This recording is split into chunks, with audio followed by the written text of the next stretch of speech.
United States inflation rose at the fastest pace in 7 months in August to 2.9%, up from 2.7% the previous month, driven by higher housing and food costs.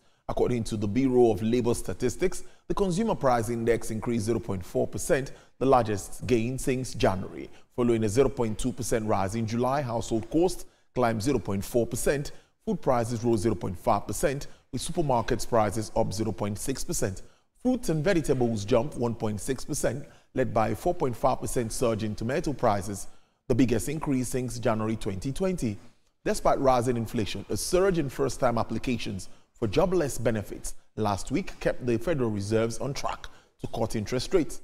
Higher prices and weakening labor market condition has raised concerns about stagflation, posing a fresh challenge for policymakers ahead of the Fed's next rate decision.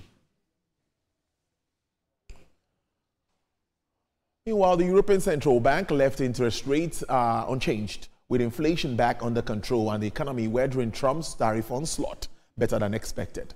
The bank's rate-setting council left its benchmark deposit rate unchanged at 2% at a meeting at its headquarters in Frankfurt. The move comes amid lingering economic uncertainty following U.S. tariffs and EU exports and antitrust actions against firms like Google. President of the European Central Bank, Ms. Catherine Lagarde, said after the rates decision that monetary policy is in a good place and that decisions have been made meeting by meeting.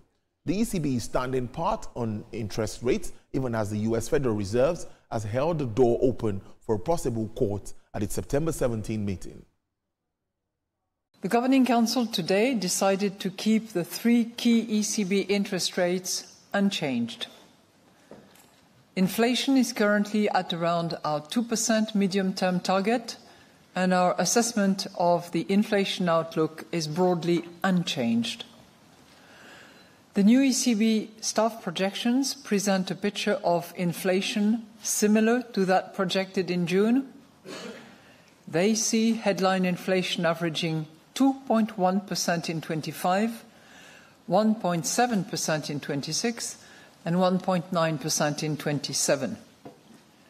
For inflation excluding energy and food, they expect an average of 2.4% in 25, 1.9% in 26, and 1.8% in 27.